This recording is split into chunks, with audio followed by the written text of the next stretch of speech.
പ്രിയമുള്ളവരെ, വിശുദ്ധ ബൈബിൾ ഉൽപ്പത്തി മുതൽ വെളിപാട് വരെ നമുക്കൊന്നിച്ച് ഒരു വട്ടമെങ്കിലും വായിച്ച് ധ്യാനിക്കുക എന്ന ഉദ്ദേശത്തോടു കൂടിയാണ് ഈ പോഡ്കാസ്റ്റ് ചെയ്യുന്നത്. ഈ ബൈബിൾ പാരായണത്തിന് നമ്മൾ ഉപയോഗിക്കുന്നത് POC മലയാളം ബൈബിളാണ്. ഓർക്കുക, നാം വചനം വായിക്കുമ്പോൾ ഈശോ വചനമായി നമ്മോടൊപ്പം ഉണ്ടായിരിക്കും. മുടക്കം കൂടാതെ വചനം വായിക്കുന്നത് ഒരു നിയോഗമായി നമുക്കെടുക്കാം.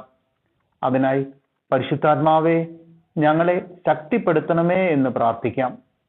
അതോടൊപ്പം വചനത്തിലെ വാഗ്ദാനങ്ങൾ ഞങ്ങളിലും ഞങ്ങളുടെ കുടുംബങ്ങളിലും നിറവേറണമേ എന്ന് പ്രാർത്ഥിച്ചുകൊണ്ട് നമുക്ക് ആരംഭിക്കാം.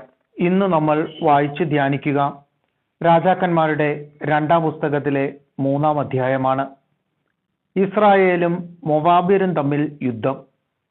യൂദാ രാജാവായ യഹോഷഫാത്തിന്റെ 18-ാം ഭരണവർഷം ആഹാബിന്റെ മകൻ യോറാം സമരിയായിൽ ഇസ്രായേൽ രാജാവായി. അവൻ 12 വർഷം ഭരിച്ചു. അവൻ കർത്താവിന്റെ മുൻപിൽ തിന്മ പ്രവർത്തിച്ചു, എങ്കിലും മാതാപിതാക്കന്മാരെ പോലെ ആയിരുന്നില്ല. പിതാവുണ്ടാക്കിയ ബാൽ സ്തംഭം അവൻ എടുത്തു കളഞ്ഞു. നെബാത്തിന്റെ മകൻ ജെറോബവാം ഇസ്രായേലിനെ കൊണ്ട് ചെയ്യിപ്പിച്ച പാപം അവനും ആവർത്തിച്ചു. അതിൽ നിന്ന് പിന്മാറിയില്ല. മൊവാബ് രാജാവായ മേഷായ്ക്ക് ധാരാളം ആടുകൾ ഉണ്ടായിരുന്നു. അവൻ ഇസ്രായേൽ രാജാവിന് 100,000 കുഞ്ഞാടുകളും 100,000 മുട്ടാടുകളുടെ രോമവും വർഷം തോറും കൊടുക്കേണ്ടിയിരുന്നു. ആഹാബ് മരിച്ചപ്പോൾ മൊവാബ് രാജാവ് ഇസ്രായേൽ രാജാവുമായി കലഹിച്ചു.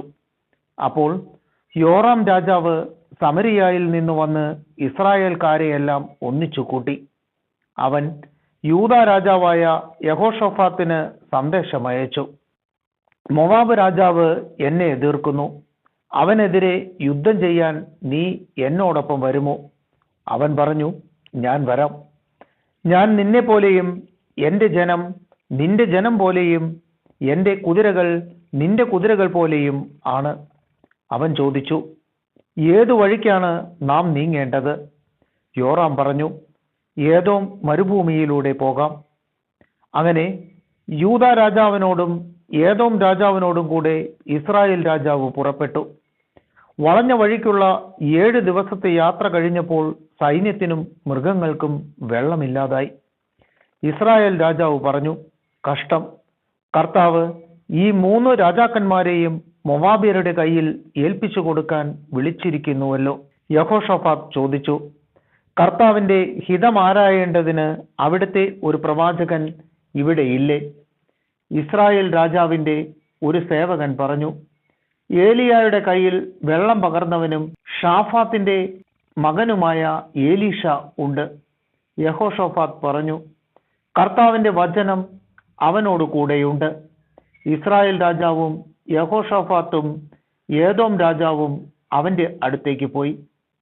ഏലീഷ ഇസ്രായേൽ രാജാവിനോട് പറഞ്ഞു, നിനക്ക് എന്തിനാണ് എൻ്റെ സഹായം? നിന്റെ മാതാപിതാക്കന്മാരുടെ പ്രവാചകന്മാരെ സമീപിക്കൂ. എന്നാൽ ഇസ്രായേൽ രാജാവ് പ്രതിവചിച്ചു, ഇല്ല, ഈ 3 രാജാക്കന്മാരെ മൊവാബ്യരുടെ കയ്യിൽ ഏൽപ്പിക്കേണ്ടതിന് വിളിച്ചിരിക്കുന്നത് കർത്താവാണ്. എലീഷ പറഞ്ഞു, ഞാൻ സേവിക്കുന്ന സൈന്യങ്ങളുടെ കർത്താവാണ്. യൂദാ രാജാവായ യഹോഷഫാത്തിനെ പ്രതിയല്ലെങ്കിൽ ഞാൻ നിങ്ങളെ നോക്കുക പോലും ചെയ്യുകയില്ലായിരുന്നു. ഒരു ഗായകനെ എൻ്റെ അടുക്കൽ കൊണ്ടുവരിക. ഗായകൻ പാടിയപ്പോൾ കർത്താവിന്റെ ശക്തി ഏലീഷയുടെ മേൽ ആവസിച്ചു. അവൻ പറഞ്ഞു, കർത്താവ് അരുൾ ചെയ്യുന്നു, ഈ വരണ്ട അരുവിത്തടം കുളങ്ങൾ കൊണ്ട് ഞാൻ നിറയ്ക്കും. കാറ്റോ മഴയോ ഉണ്ടാകയില്ല. അരുവിത്തടം ജലം കൊണ്ട് നിറയും. നീയും കാലിക്കൂട്ടവും മൃഗങ്ങളും അത് കുടിക്കും. കർത്താവിന് ഇത് നിസാരമാണ്. അവിടുന്ന് മൊവാബ്യരെ നിന്റെ കയ്യിൽ ഏൽപ്പിക്കുകയും ചെയ്യും. സുശക്ത നഗരങ്ങളും മുന്തിയ പട്ടണങ്ങളും നിങ്ങൾ അധീനമാക്കും. ഫലവൃക്ഷങ്ങൾ നിങ്ങൾ വെട്ടിവീഴ്ത്തും. നീരൊഴുക്കുകൾ തടയും. നല്ല നിലങ്ങൾ കല്ലുകൊണ്ട് മൂടും. പിറ്റേ ദിവസം പ്രഭാതബലിക്ക് സമയമായപ്പോൾ ഏദോം ദിക്കിൽ നിന്ന് വെള്ളം വന്ന് അവിടം നിറഞ്ഞു. തങ്ങൾക്കെതിരെ യുദ്ധം ചെയ്യാൻ രാജാക്കന്മാർ വന്നിരിക്കുന്നു എന്ന് കേട്ട് മൊവാബ്യർ പ്രായഭേദമന്യേ യുദ്ധശേഷിയുള്ള എല്ലാവരെയും വിളിച്ചുകൂട്ടി അതിർത്തിയിൽ അണിനിരത്തി. മൊവാബ്യർ രാവിലെ ഉണർന്നു നോക്കിയപ്പോൾ സൂര്യപ്രകാശത്തിൽ വെള്ളം തിളങ്ങുന്നത് കണ്ടു. അത് രക്തം പോലെ ചെമന്നിരുന്നു. അവർ പറഞ്ഞു, ഇത് രക്തമാണ്. രാജാക്കന്മാർ യുദ്ധം ചെയ്ത് പരസ്പരം കൊന്നിരിക്കുന്നു. മൊവാബ്യരെ നമുക്ക് കൊള്ളയടിക്കാം. മൊവാബ്യർ ഇസ്രായേൽ പാളയത്തിലെത്തിയപ്പോൾ ഇസ്രായേൽക്കാർ അവരെ തുരത്തി. ഓടിപ്പോയവരെ പിന്തുടർന്ന് കൊന്നു. അവർ നഗരങ്ങൾ തകർക്കുകയും നല്ല നിലങ്ങൾ കല്ലിട്ട് മൂടുകയും ചെയ്തു. നീരൊഴുക്കുകൾ തടഞ്ഞു. വലവൃക്ഷങ്ങൾ വെട്ടിവീഴ്ത്തി.